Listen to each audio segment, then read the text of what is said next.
Good morning, student. Welcome to e-learning program. Last पिरियडमध्ये जो vector chapter आहे त्यामध्ये डायरेक्शन कोसाइन्स आणि direction ratios of A vector किंवा लाईन कसे फाइंड करायचे. त्यानंतर डायरेक्शन कोसाइन आणि डायरेक्शन रेशो जे आहेत त्यामध्ये जे रिलेशन आहे ते रिलेशन पण आपण पाहिलेले आहे. जर डायरेक्शन रेशो दिले तर डायरेक्शन कोसाइन कसे फाइंड करायचे ते पण आपण पाठीमागच्या लेक्चरला पाहिलेले. आता त्यावरती काही एक्झाम्पल आहेत, ते एक्झाम्पल जे आहेत ते आपण आजच्या पिरियडला पाहू. आता पहिलं ॲप्लिकेशनचे एक्झाम्पल आहे डॉट प्रॉडक्ट जो आहे त्यावरती एक्झाम्पल पाहू. 3 मार्कला थेरम अशा टाईपचं विचारू शकतात.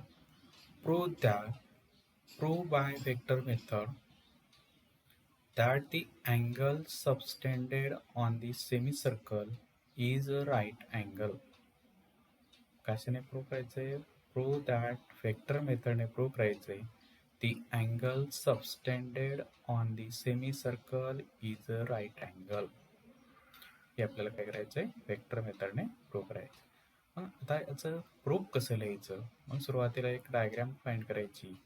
एक सर्कल आहे, सर्कलचा सेंटर आहे ओ, त्याची रेडियस सपोज आर म्हणूया आपण, अँड ए आणि बी any point on the circle आणि पासिंग थ्रू जॉईंट केले, ए बी जॉईंट केले, पासिंग थ्रू ओरिजिनमधून पास होते म्हणून ए बी काय असणार आहे?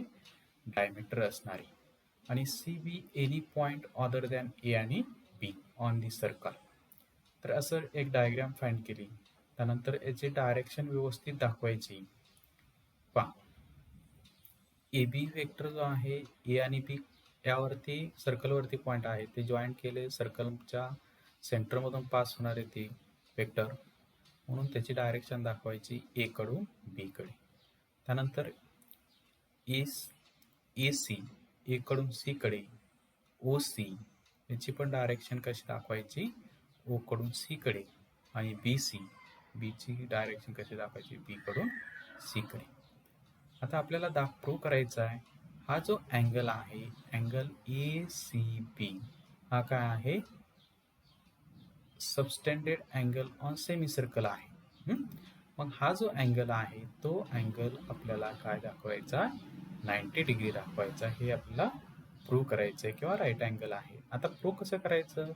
तर मग A C vector is perpendicular to B C vector. ह्या दोन वेक्टरचा डॉट प्रॉडक्ट जर 0 आला तर आपण म्हणू शकतो A C vector is perpendicular to B C vector. मग आपण प्रूफ कसं लिहायचं? तर पहा, proof let segment A B as a diameter of the circle with center O and radius and with center O and C be any point on the circle other than A and B. C काय केला? कुठलाही C be any point घेतला on the circle other than A and B and also R be the radius of a circle. R काय आहे? Radius आहे सर्कलची. Then therefore the angle ACB is angle subtended on semicircle. हा जो angle ACB आहे is an angle subtended on the semicircle. मग आपण mention करायचं आता स्मॉल जे पॉइंट आहेत त्यांचे पोझिशन वेक्टर मेन्शन करूया. Let A vector B vector C vector small लेटरमध्ये A vector, B vector, C vector be the position vectors of the point capital A, capital B, capital C respectively with respect to जो centre आहे किंवा origin आहे O. Therefore length of OA is equal to length of OB is equal to length of OC is equal to radius of a circle R. Therefore length of OA means magnitude of vector OA is equal to magnitude of vector OB is equal to magnitude of vector OC is equal to R. Also, the direction. AO vector is equal to OB vector या direction नुसार AO vector is equal to OB vector, परंतु AO vector जो आहे याचा initial point A आहे, terminal point काय आहे बी आहे, ओ आहे. मग यांची आपण जर प्लेसमेंट चेंज केली, इनिशियल पॉईंट ओ म्हटलं, टर्मिनल पॉईंट ए म्हटलं, मग काय होईल तर निगेटिव्ह वेक्टर होईल. मग is therefore minus O A vector is equal to O P vector. मग O A vector means small A vector minus small A vector is equal to minus B vector. Therefore A vector is equal to minus B vector. याला equation number लिहिलं 1. आता नाव AC vector dot with BC vector. AC vector आणि BC वेक्टरचा dot जर घेतला तर तो आपल्याला काय दाखवायचा आहे, 0 दाखवायचा आहे. मग AC वेक्टर लिहिलं C vector minus E vector dot with C vector minus B vector. BC vector C vector minus B vector. मग जो A वेक्टर आहे तो A वेक्टर, आता मायनस बी वेक्टर जो आहे मायनस बी वेक्टरला काय केलं ए वेक्टर लिहिलं. मग C vector minus A vector dot with C vector plus A vector from equation 1 वर मायनस बी ची व्हॅल्यू काय केली ए केली. मग यांचा आता डॉट घेतला, मग C vector dot with C vector plus C vector dot with A vector minus A vector dot with C vector minus minus minus plus काय होईल मायनस होईल A vector dot with A vector. आता C vector dot with A vector जो dot product आहे तो काय असतो कॉम्युटेटिव्ह, म्हणजे यांचे आपण प्लेसमेंट काय करू शकतो चेंज करू शकतो. आणि C vector dot with C vector असेल तर magnitude of C vector square. मग देअरफॉर किंवा आपण यांचे काय करूया, जो डॉट प्रोडक्ट आहे C vector dot with A vector यांचं प्लेसमेंट चेंज करू. ओके, ते कॅन्सल होते. C vector dot with C vector plus A vector dot with C vector minus A vector dot with C vector minus A vector dot with A vector. आता plus minus term काय होतील cancel होतील. Therefore C vector dot with C vector minus A vector dot with A vector. Therefore, magnitude of C vector square minus magnitude of A vector square. मग C vector magnitude of C vector म्हणजेच OC म्हणजेच R. magnitude of OC vector म्हणजे C vector म्हणजेच R square minus R square that is 0. Therefore, AC vector dot with BC vector is equal to 0. यांचा dot product काय आला 0 आला. म्हणून हे जे दोन वेक्टर आहेत ते कसे असणार आहे परपेंडिक्युलर असणार. Therefore AC vector is perpendicular to BC vector. Therefore AC is perpendicular to BC. ही जी साइड आहे AC साइड आहे ही कशाला परपेंडिक्युलर आहे BC साइडला परपेंडिक्युलर आहे. Therefore measure of angle ACB is equal to 90 degree. Therefore, measure of angle ACB is equal to 90 degree. Therefore, शेवटी लिहायचं thus the angle in semicircle is a right angle. असं जर तुम्ही proof लिहिलं परीक्षेला 3 मार्कला जर विचारलं तर 3 तुम्हाला मार्क मिळणार, किंवा 4 मार्कला जर विचारलं तर 4 पैकी 4 मार्क मिळणार आहे तुम्हाला. आता पुढचं आहे example. If vector has direction angles 45 degree and 60 degree, find the third direction angles. आता आपल्याला डायरेक्शन अँगल दिलेले, दोन अँगल डायरेक्शन अँगल दिलेले, मग थर्ड डायरेक्शन अँगल आपल्याला फाइंड करायचं. मग solution, let alpha beta gamma be the direction angles B1. Alpha is equal to 45 degree, beta is equal to 60 degree, then find gamma is equal to. मग आपल्याला relation माहिती आहे. We know that cos square alpha plus cos square beta plus cos square gamma is equal to 1. Direction जे cosines आहेत त्यांच्यामध्ये relation cos square alpha plus cos square beta plus cos square gamma is equal to 1.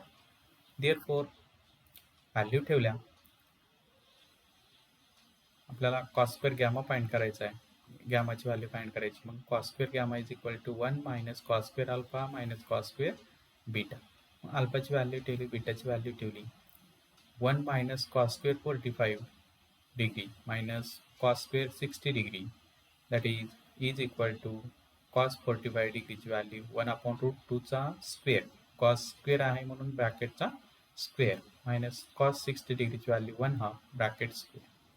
आता ह्याचा square घेतला तरी 1 minus 1/2 minus 1/4 यांचा LCM येईल 4. LCM काय येईल 4. फर्स्ट टर्मला कशाने मल्टिप्लाय करायचं 4 ने, सेकंडला 2 ने आणि थर्डला 1. म्हणजे 4 मायनस 2 मायनस 1. यांचं जर कॅल्क्युलेशन घेतलं तर ते कॅल्क्युलेशन काय येईल 1/4 येईल. Cos square gamma is equal to 1/4. Therefore cos square gamma is equal to 1/2चा स्क्वेअर, 1/2चा स्क्वेअर. आता कॉसमध्ये असा कुठला अँगल आहे की ज्याची व्हॅल्यू 1/2 आहे, तो लिहिला कॉस 60 डिग्री ब्रॅकेट स्क्वेअर. त्याला लिहिता येईल कॉस स्क्वेअर 60 डिग्री. दोन्ही साईडचं कॉस स्क्वेअर कॅन्सल केलं तर gamma is equal to 60 degree, तेच रॅडियनमध्ये π/3. तर थर्ड अँगल जो आहे तो आला π/3. असाही तुम्हाला CETला किंवा MCQ विचारू शकतात.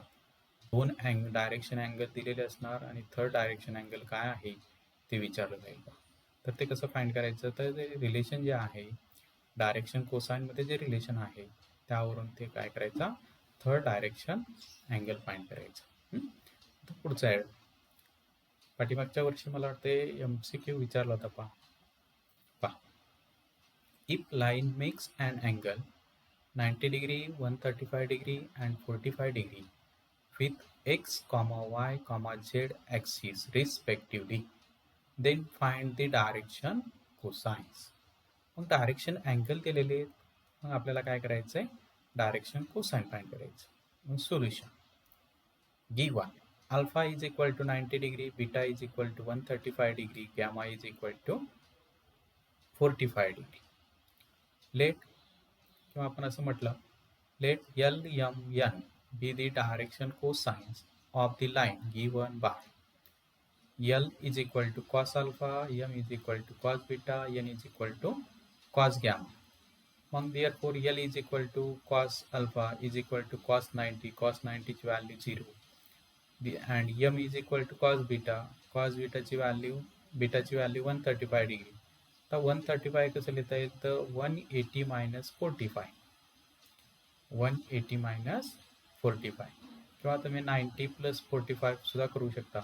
मग cos 180 minus 45 cos pi plus theta असेल किंवा पाय मायनस थिटा असेल तर पाय असेल, 2π असेल, 3π असेल, कॉस असेल तर कॉस, साईन असेल तर साईन. फक्त हा अँगल कुठल्या क्वाड्रंटमध्ये आहे त्यावर त्याचं साईन डिपेंड. आता हा 180 मायनस 45 म्हणजे थिटा, म्हणजे हा एक सेकंड क्वाड्रंटमध्ये, म्हणजे सेकंड क्वाड्रंटमध्ये कॉस फंक्शन निगेटिव्ह, म्हणून मायनस कॉस 45 डिग्री. आणि कॉस 45 डिग्रीची व्हॅल्यू असते 1/√2, म्हणून व्हॅल्यू येईल minus 1/√2. And N is equal to cos gamma, therefore gamma is equal to 45, cos 45 degree is equal to 1/√2. And hence the direction cosines of the lines are 0, minus 1/√2 and 1/√2. आता हे direction cosine आहेत की नाही हे कशावरून ओळखायचं, तर हे जे रिलेशन आहे या रिलेशनवरून लक्षात ठेवायचं. L square plus M square plus N square is equal to, जर 1 आलं तर दिलेले जे नंबर्स आहेत ते काय आहेत, डायरेक्शन कोसाइन्स आहेत, हे ओळखायचं. पुढचं example, if line has direction ratios 4, -12, 18, then find its direction cosine. आता डायरेक्शन रेशिओज दिलेत आणि फाइंड काय करायचं, डायरेक्शन कोसाइन फाइंड करायचं. मग given A is equal to A, B, C काय आहे, स्मॉल लेटरमध्ये आपण काय मेन्शन करतो त्याला डिनोट करतो तर डायरेक्शन रेशियोजमधलं. Given A is equal to 4, B is equal to -12, C is equal to 18. मग लेट एल एम एन किंवा find direction cosine L M N.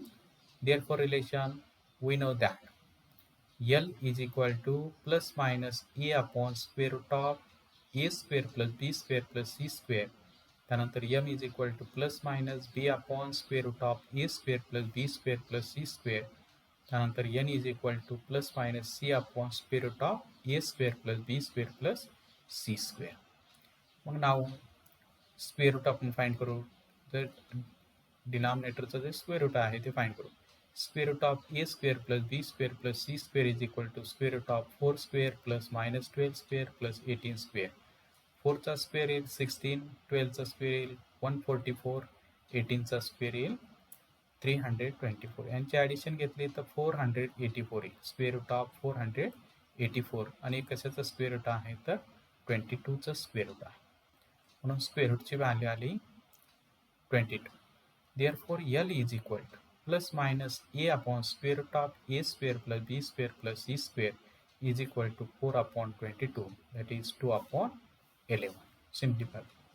त्यानंतर m is equal to plus minus b upon square root of a square plus b square plus c square. b ची value आहे -12 म्हणून -12 upon 22, that is -6 upon 11. And n is equal to plus minus c upon square root of a square plus b square plus c square is equal to c ची value आहे 18 upon 22, that is 9 upon 11.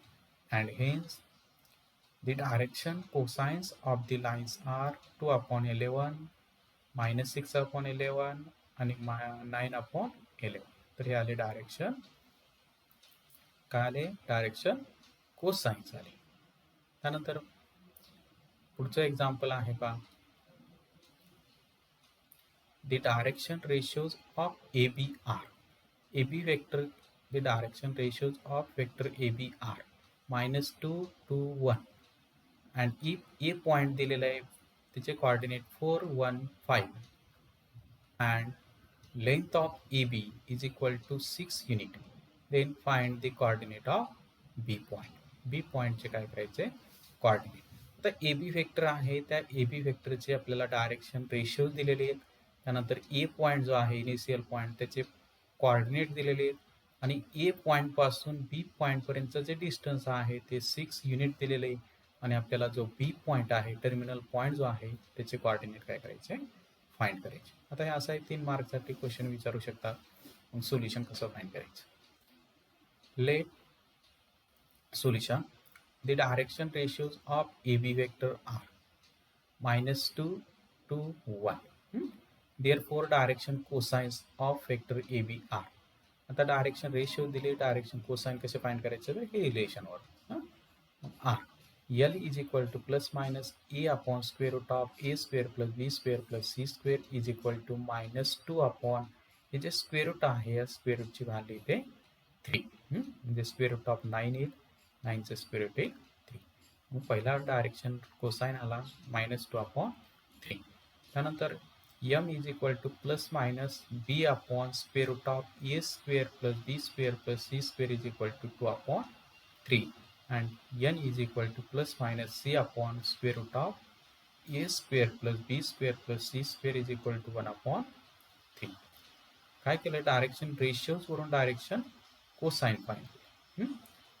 Therefore L is equal to -2 upon 3, m is equal to 2 upon 3 आणि n is equal to 1 upon 3. पुढे the coordinate of the point which are at a distance of d unit from the point x1, y1, z1 are given by. Coordinate of the point which are at a distance of d unit from the point x1, y1, z1 are given by. ते point आहे x1 plus minus LD. तसंच y coordinate काय तर y1 plus minus MD आणि z coordinate z1 plus minus n into D. मग value ठेवली where. Okay here x1 is equal to 4, y1 is equal to 1, z1 equal to 5 आणि d is equal to 6 आणि l is equal to -2/3, m is equal to 2/3, n is equal to 1/3. मग therefore the coordinate of required points are 4 plus minus -2/3 into 6. त्यानंतर y coordinate 1 plus minus 2/3 into 6. z coordinate 5 plus minus 1/3 into 6. हे simplify केलं. इथे काय येईल मग हे simplify करा. मग सुरुवातीला पॉझिटिव्ह साईन घेतलं तर कोऑर्डिनेट मिळेल.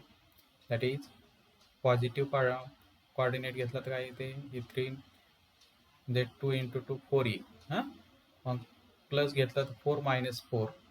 सेकंडमध्ये प्लस घेतला तर काय येईल 1 + 4 आणि झेड कोऑर्डिनेट 5 + 2.